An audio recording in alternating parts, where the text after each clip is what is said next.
ప్రేక్షకులందరికీ నూతన సంవత్సర శుభాకాంక్షలు.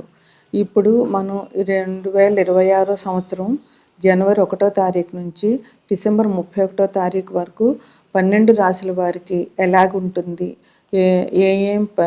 ఏం పరిహారాలు చేసుకోవాలి అనేది టూకీగా క్షుణ్ణంగా చెప్పుకుందాము.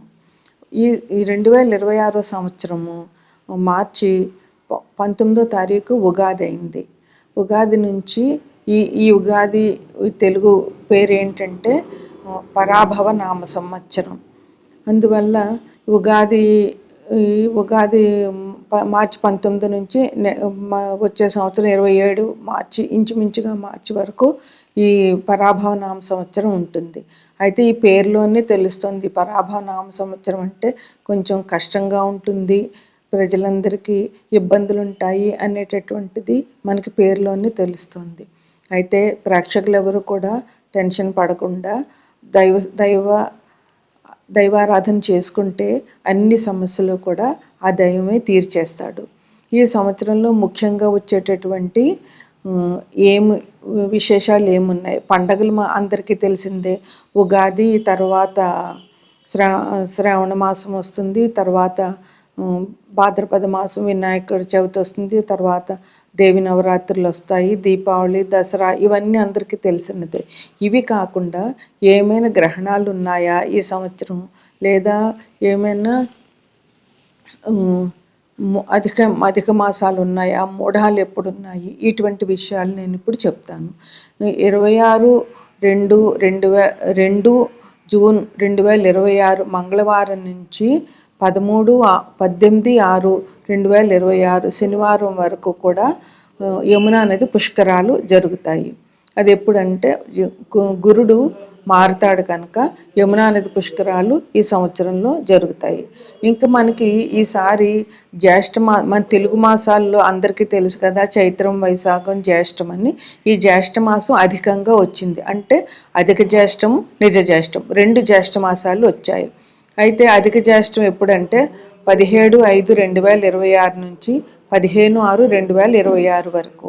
నిజ జ్యేష్టం ఎప్పుడంటే 16/6/2026 నుంచి 14/7/2026 వరకు నిజ జ్యేష్టం. అధిక జ్యేష్టంలో మన దైవారాధన ఎక్కువగా చేయాలి, శుభకార్యాలు ఏమి చేయకూడదు. ఇంకా మూఢాలు ఈ సంవత్సరంలో మూఢాలు ఎలాగున్నాయి అని అంటే 15/7/2026 నుంచి గురుమూఢం ప్రారంభమవుతుంది. అలాగే 12/8/2026 వరకు గురుమూఢం ఉంటుంది. అంటే ఇంచుమించుగా 1 నెల, 3 రోజులు తక్కువగా 1 నెలకి గురుమూఢం ఉంటుంది. అది జూలైలో. ఇక శుక్రమూఢం ఎప్పుడంటే 19/10/2026 నుంచి 29/10 అంటే 10 రోజులు శుక్రమూఢం ఉంటుంది. ఇది ఈ సంవత్సరంలో ఉన్న మూఢాలు. ఇక ఈ సంవత్సరంలో ఎటువంటి గ్రహణాలు లేవు. గ్రహణాలు కొన్ని ఉన్నాయి కానీ అవి మన భారతదేశంలో కనిపించవు కనుక ఈ గ్రహణాల గురించి ఎవరు కూడా ఇబ్బంది పడనవసరం లేదు. గ్రహణాలు లేవు. అందుకని మీరు ఎక్కడ యూట్యూబ్లో ఆ గ్రహణం ఈ గ్రహణం అని చెప్పినా కూడా మీరు ఏం భయపడకుండా, గ్రహణాలు లేవు, మనకు కనిపించవు, అందువల్ల మనం ఎటువంటి నియమాలు పాటించవలసిన అవసరం లేదు. తదుపరి రాశి కన్యారాశి. 12 రాశుల్లో 6వ రాశి కన్యారాశి. కన్యారాశికి అధిపతి బుధుడు. ఈ రాశిలో ఏమేమి ఉంటాయంటే ఉత్తర 2, 3, 4 పాదాలు, హస్త 4 పాదాలు, చిత్త 1, 2 పాదాలు ఉంటాయన్నమాట. ఈ కన్యారాశికి అధిపతి బుధుడు. మీకు 2026 సంవత్సరంలో ఈ కన్యారాశిలో ఏప్రిల్ నుంచి జనవరి, ఫిబ్రవరి, మార్చి బాగా ఉంటుంది, పర్వాలేదు. మార్చి 19వ తారీఖు నుంచి మార్చి 19వ తారీఖు ఉగాది. అంటే మీకు ఏప్రిల్ నుంచి డిసెంబర్ వరకు ఏ నెల బాగుంది అంటే ఏప్రిల్, మే అంత అనుకూలంగా లేదు. జూన్, జూలై మీకు బాగుంది. మళ్ళీ ఆగస్టు అంత అనుకూలంగా లేదు. సెప్టెంబర్ బాగుంది, అక్టోబర్ బాగోలేదు, నవంబరు, డిసెంబరు బాగుంది. అంటే మీకు మిశ్రమ ఫలితాలుగా ఉన్నది అని చెప్పొచ్చు అన్నమాట. అయితే అన్ని రంగాల్లో వాళ్ళకి, అంటే ఏ రంగంలో ఉన్న అదే ఏ ఉద్యోగాల వాళ్ళకి, వృత్తుల వాళ్ళకి, ఇంకా టీచర్స్కి, రాజకీయ నాయకులకి, అలా అందరికీ, అన్ని రంగాల వారికి కూడా ఈ సంవత్సరం బాగానే ఉంటుంది, పర్వాలేదు. ఇంకా చేతివృత్తి వ్యాపారాలు చేతి వృత్తులు వ్యాపారాలు చేసే వాళ్ళకి ఈ సంవత్సరం చాలా బాగుంది. అందువల్ల మీరు కొత్త కొత్త వ్యాపారాలు మొదలు పెట్టాలన్నా చేయొచ్చు, లేదా అసలు కొత్తగా వ్యాపారం మొదలు పెడదాం అనుకుంటున్నారు ఎవరైనా, వాళ్ళు కూడా ఈ కొత్త వ్యాపారాలు మొదలు పెట్టడానికి మీకు బాగుందన్నమాట.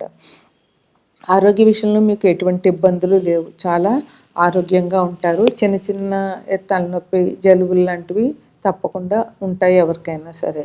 అదే కుటుంబంలో కూడా మీకు చాలా సంతోషంగా ఉంటారు, ఇబ్బందులు ఏమి ఉండవు. కుటుంబంలో మీరందరూ ఒకటే మాట మీద నడవడము, ఒకళ్ళ సమస్యలు ఒకళ్ళు అర్థం చేసుకోవడము, ఒకళ్ళ మాట ఒకరు గౌరవించుకోవడం ఉండడం వల్ల కుటుంబ సౌఖ్యం చాలా బాగుంది, ఎటువంటి ఇబ్బందులు లేవు. వాహన సౌఖ్యం ఉన్నది. కొత్తగా వాహనం కొనాలనుకుంటున్న వాళ్ళు వాహనం కొనుక్కోవచ్చు. దానికి మీకు ఈ సంవత్సరంలో ఎటువంటి ఇబ్బందులు లేకుండా జరుగుతుంది అన్నమాట. ఇంకా మీకు సంఘంలో గౌరవం పెరుగుతుంది. ఆ గౌరవం వల్ల మీకు చాలా ఉన్నతి లభిస్తుంది. మనకు ఒక మిత్రుడు పెరిగాడు అని అంటే మనకు కూడా ఎంతో సంతోషంగా ఉంటుంది. అందువల్ల మీకు మీ గౌరవం పెరిగే అవకాశాలు ఈ సంవత్సరం మీకు కనపడుతున్నాయి. మీరు ఇతరులకు సహాయం చేస్తారు, అలాగే వాళ్ళు కూడా మీకు చాలా సహాయం చేస్తారనమాట. మీరు ఏ పని తలపెట్టినా కూడా అందులో విజయం అనేటటువంటిది మీకు లభిస్తుంది. అయితే మీకు ఏ మాసాలు మంచివని చెప్పానో ఆ మాసాల్లో మీరు ఏ పనైనా తలపెట్టండి, అప్పుడు ఇంకా మీకు తిరుగు లేకుండా విజయం సంపాదించగలుగుతారు. ఇంకా తీర్థయాత్రలు చేసే వాళ్ళకి చాలా బాగుంది, ఎటువంటి ఇబ్బందులు లేవు. మీరు జాగ్రత్తగా తీర్థయాత్రలు చేసి రావచ్చు. దానివల్ల మీకు మానసిక సంతృప్తి దొరుకుతుంది. ఎక్కడెక్కడో వివిధ రాష్ట్రాల్లోనూ వివిధ ప్రదేశాల్లో దైవాన్ని చూడడం వల్ల అక్కడ పరిస్థితులు మనకు అర్థమవుతాయి. అక్కడ ఎటువంటి ఎలా పూజలు జరుగుతాయి, అక్కడ ఎలా ఉంటుంది అనేటటువంటిది మనకి అర్థమవుతుంది అన్నమాట. మన మన మన ప్లేసే కాకుండా 4 చోట్ల తిరిగి వస్తేనే మనకి అక్కడ ఆచార వ్యవహారాలు మనకు బాగా అర్థమవుతాయి. అలాగే స్పెక్యులేషన్ వాళ్ళకి కూడా చాలా బాగుంది, ఎటువంటి ఇబ్బందులు లేవు స్పెక్యులేషన్ వాళ్ళకి. ఇంకా మీకు దూర ప్రయాణాలు కూడా కలిసి వస్తాయి. ఎక్కడికైనా దూరంగా వెళ్ళాలి అని అనుకుంటున్న వాళ్ళకి చాలా బాగుందన్నమాట. ఇంకా మీకు చిన్న చిన్న ఇబ్బందులు ఏంటంటే చాలా శ్రమ పడడం వల్ల, శారీరకంగా చాలా శ్రమ పడడం వల్ల అలసట అనేటటువంటిది ఉంటుంది. అకాల భోజనాల వల్ల మీకు ఇబ్బందులు కలుగుతాయి. అనారోగ్యం, డైజెషన్ కాకపోవడం, ఇట్లాంటి ఇబ్బందులు, ఎసిడిటీ ఇట్లాంటివి జరగవచ్చు. ఇంకా విరోధాలు పెరుగుతాయి మీకు. అందువల్ల మీరు మీ శత్రువులతో కూడా జాగ్రత్తగా ఉండండి, మిత్రులతో కూడా జాగ్రత్తగా ఉండండి. ఎంతవరకు ఉండాలో అంతవరకు ఉండండి. ఇంకా సంతానానికి సంబంధించిన సమస్యలు చిన్న చిన్నవి తలెత్తే అవకాశం ఉంది, అది జాగ్రత్తగా చూసుకోండి. స్త్రీలతో మీకు సుఖం తక్కువగా ఉంటుందన్నమాట. ఇంకా అనుకోని సంఘటన జరగడము, కొన్ని చెడ్డ సంఘటనలు జరగడము ఇలా ఉంటాయి.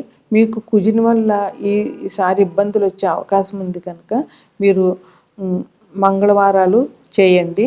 ఇంకా మంగళవారాలు చేయండి. జంటనాగులకి అభిషేకం చెయ్యండి. ప్రతిరోజు వీలైతే సుబ్రహ్మణ్యేశ్వర స్వామి ఆలయాన్ని దర్శించండి. ఇది మీకు నేను చెప్పేటటువంటి పరిహారాలు.